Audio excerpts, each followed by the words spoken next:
అంటే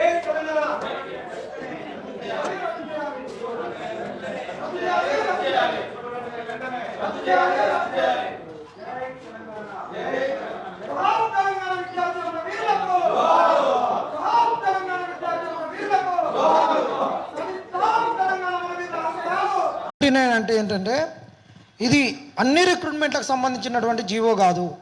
ఈ గ్రూప్ 1 ఎగ్జామ్లో ప్రిలిమ్స్కి సంబంధించినటువంటిది. గతంలో గ్రూప్ 1 3 అంచెలుగా ఉండేది, ప్రిలిమ్స్ మెయిన్స్ ఇంటర్వ్యూ. ఈ గ్రూప్ 1లో ఈసారి ఇంటర్వ్యూలు ఎత్తేసి ప్రిలిమ్స్ మెయిన్సే ఉంది. ఈ ప్రిలిమ్స్ నుంచి మెయిన్స్కు అభ్యర్థులను ఎంపిక చేసే క్రమంలో ఏ విధంగా చేయాలనేటువంటి చెప్పేటటువంటి జీవోనే 29 జీవో. ఈ 29 జీవో ప్రకారం ఏం జరుగుతాయి అంటే, ఎంపిక చేసేటటువంటిప్పుడు ప్రిలిమ్స్ నుంచి మెయిన్స్కి ఎంపిక చేసేటటువంటిప్పుడు రిజర్వేషన్ ఉండదు, రూల్ ఆఫ్ రిజర్వేషన్ ఉండదు. ఈరోజు 563 పోస్టులకు మెయిన్స్కు ఎంపిక చేయాలి. 563 పోస్టులకు ఎంపిక చేయాలన్నప్పుడు ఒక్క పోస్టుకు 50 మందిని ఎంపిక చేయాలి. ఎంపిక చేసే 563 పోస్టులకు 28,150 మందిని ఎంపిక చేయాలి. ఈ 28,150 మందిని ఎంపిక చేసేటప్పుడు దీనికన్నా ముందు ఏముండేనంటే 55 జీవో ఉండే.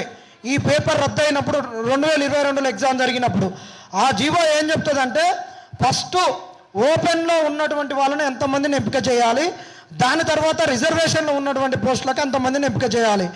263 పోస్టులకు గాను ఓపెన్లో ఎంపిక చేస్తే 10,450 మంది అభ్యర్థులను మనము ఓపెన్లో ఎంపిక చేసినాక, ఈ ఓపెన్లో ఎస్సీ, ఎస్టీ, బీసీ, మైనారిటీ అన్ని కులాల వాళ్ళు ఎగ్జామ్ రాసిన ప్రతి ఒక్కరికి 10,450 లోపు ఉంటే వీళ్ళందరూ ఉంటారు.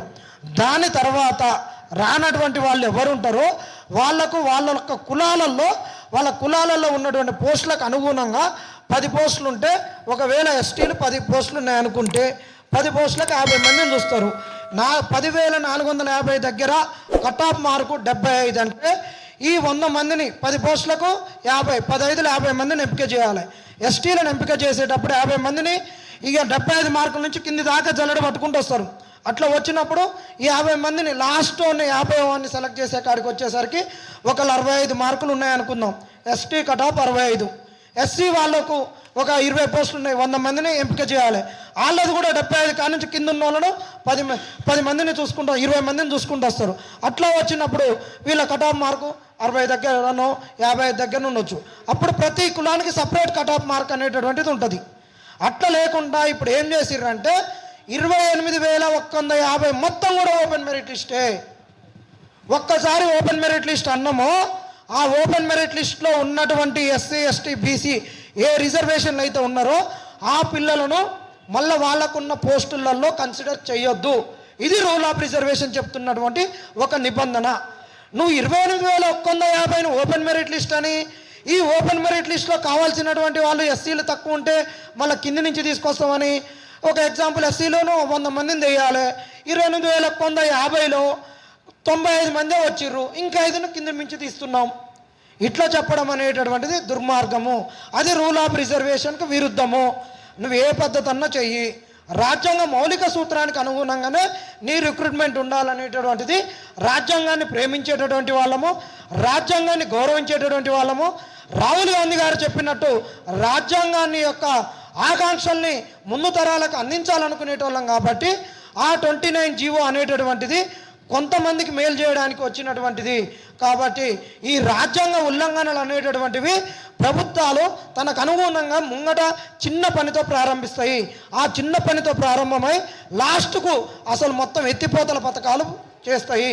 ఈ రిజర్వేషన్ మొత్తం ఎత్తిపోతల పథకానికి ఇక్కడే బీజం పడ్డదని మేము భావిస్తున్నాము. ఆ భావన వాస్తవము. ఆ వాస్తవం కాకుంటే నేనే 4 సార్లు ఆర్టీఐలు వేసిన, 2 అప్పీళ్ళకు పోయినాము, ఎందుకు మాకు ఇవ్వలేదు, ఎందుకు జిఆర్ఎల్ మొత్తం ఇవ్వలేదు, 28,150 మందికి ఎందుకు లిస్ట్ ఇవ్వలేకపోతున్నారు. అభ్యర్థి పేరు, అతనికి వచ్చిన మార్కులు, అతని కులము, అతను ఏ జోన్కి అప్లై చేసిండు, అతను ఏ జోన్కి సెలెక్ట్ చేసినామో, లోకలా నాన్ లోకల్ అనేది ఎందుకు లేదు. ఇంకా ఈ నోటిఫికేషన్లో లోకల్ నాన్ లోకల్ అనేటటువంటి అంశం చాలా దుర్మార్గమైనటువంటిది. ఇంకా విషయాలు చెప్పట్లేదు. ఇంకా విషయాల జోలికి అన్నిటికి పోతే ఇంకా చాలా పెద్ద పంచాయతీ ఉంది. ఒకటండి, ఈ నోటిఫికేషన్లో ఎన్ని రకాలుగా వయలేషన్ జరిగినాయంటే అన్ని రిజర్వేషన్లకు సంబంధించిన ఎస్టీ రిజర్వేషన్ ఇంప్లిమెంటేషన్లో తప్పు ఉంది, ఈడబ్ల్యూఎస్ రిజర్వేషన్ విధానంలో తప్పు ఉంది. ఎస్సీ ఎస్టీ బీసీ మైనారిటీ ఈడబ్ల్యూఎస్లను ప్రిలిమ్స్ నుంచి మెయిన్స్కి ఎంపిక చేసే విధానంలో తప్పు ఉంది. స్పోర్ట్స్ కోటా ఇంప్లిమెంటేషన్లో రిజర్వేషన్లో తప్పు ఉంది. ట్రాన్స్జెండర్ రిజర్వేషన్ అప్లికేషన్లో తప్పు ఉంది. వర్టికల్ రిజర్వేషన్లు హారిజాంటల్ రిజర్వేషన్లకు వర్టికల్ రిజర్వేషన్ ఇంప్లిమెంట్ చేస్తున్నారు, అవి తప్పు ఉన్నాయి. ఫిజికల్ హ్యాండిక్యాప్డ్ ఇవన్నీ తప్పులు తడకలుగా ఉన్నాయి, అన్ని రిజర్వేషన్లకు సంబంధించినటువంటివే. వీటన్నిటిని కూడా మీరు ఒక 2 నెలల సమయం తీసుకొని అన్నిటిని పరిష్కరించి చేయమని చెప్పి మేము పోరాటం చేసినాం. మా పోరాటం యొక్క 5 నెలల పోరాటంలో మేము చేసినటువంటిది ఏంటంటే ఈ అంశాలే. ఈ అంశాలన్నీ కూడా రేవంత్ రెడ్డి గారు ఎంత పెద్ద అంశాన్ని కూడా బుల్డోజర్లను పెట్టి ముందుకు పోతున్నారు కదా, ఆ బుల్డోజర్ను ఒక్కసారి ఈ జీవోల మీదకి తిప్పితే ఇవన్నీ కూడా సక్రమంగా అవుతాయి. ఆ బుల్డోజర్లను ఏందో గ్రూప్ 1 నోటిఫికేషన్ మీదకి తిప్పమని మేము అడుగుతున్నాం. అంతే, ఇక్కడ మేము కోరేది ఏదీ లేదు. ఖచ్చితంగా ఈ 29 జీవో ఏదైతే ఉందో ఆ జీవోను దుర్మార్గం దాన్ని పక్కన పడేసి 55 జీవోని తీసుకురావాలి. ఒక్కడు రాని, ఇద్దరు రాని, ఎవడన్నా రాని, రూల్ ఆఫ్ రిజర్వేషన్ పాటించాలి, రాజ్యాంగ విలువలను పెంపొందించాలి. అదే మా యొక్క లక్ష్యం, అదే మా యొక్క స్ఫూర్తి, అదే మా పోరాటానికి మూలం. అది కూడా ఎక్కడి నుంచి తీసుకున్నామంటే రాహుల్ గాంధీ గారి నుంచే తీసుకున్నాం. రాహుల్ గాంధీ గారే ఈ పోరాటానికి ఈ 29 జీవోకు స్ఫూర్తి ప్రదాత మాకెవరంటే రాహుల్ గాంధీ గారే. రాహుల్ గాంధీ గారు ఏదైతే టీషర్ట్లు వేసుకొని తిరుగుతున్నారో మేము కూడా గరీబ్ వాళ్ళం అదే టీషర్ట్లు వేసుకొని తిరుగుతున్నాం. రాహుల్ గాంధీ గారు మాకు అన్ని రకాలుగా స్ఫూర్తి. రాహుల్ గాంధీ గారి కుటుంబం, సోనియా గాంధీ గారు, ప్రియాంక గాంధీ గారు వాళ్ళ ఫోటోలు పెట్టుకొని వాళ్ళ బొమ్మలు పెట్టుకొని ఈ ఉద్యమాన్ని నడుపుతున్నాం. ఇది కాంగ్రెస్ వాళ్ళకి తెలియాలని చెప్తున్నాం. ఏ బీఆర్ఎస్ వాళ్ళ కండవలో, ఏ బీజేపీ వాళ్ళ తిండో, ఏ ఇంకొకరిదో చేసుకొని చేయడం లేదు. వాళ్ళు కూడా ప్రతిపక్ష పాత్ర పోషించాలనుకున్నాం. మీకు ఇక్కడ వాళ్ళ ప్రతిపక్ష పాత్ర పోషించమని చెప్పినా కానీ మాకు రాజకీయ విలువలు, రాజకీయాలు అంటగడుతున్నారు కాబట్టి అవి ఏం లేదు. మాకు అంటగడితే రాహుల్ గాంధీ స్ఫూర్తితోటి వీళ్ళు పోరాడుతున్నారు అని చెప్పి, ప్రియాంక గాంధీ ఇచ్చిన స్ఫూర్తితోటి ఉద్యోగాలు అడుగుతున్నారని చెప్పండి, సోనియా గాంధీ గారు ఇచ్చిన స్ఫూర్తితోటి తల్లికి వీళ్ళు విన్నమించుతున్నారని చెప్పండి. అంతేగాని వేరే రకంగా చేయొద్దని రేవంత్ రెడ్డి గారికి మీడియా ముఖంగా ఒక్కసారి తెలియజేస్తున్నాం.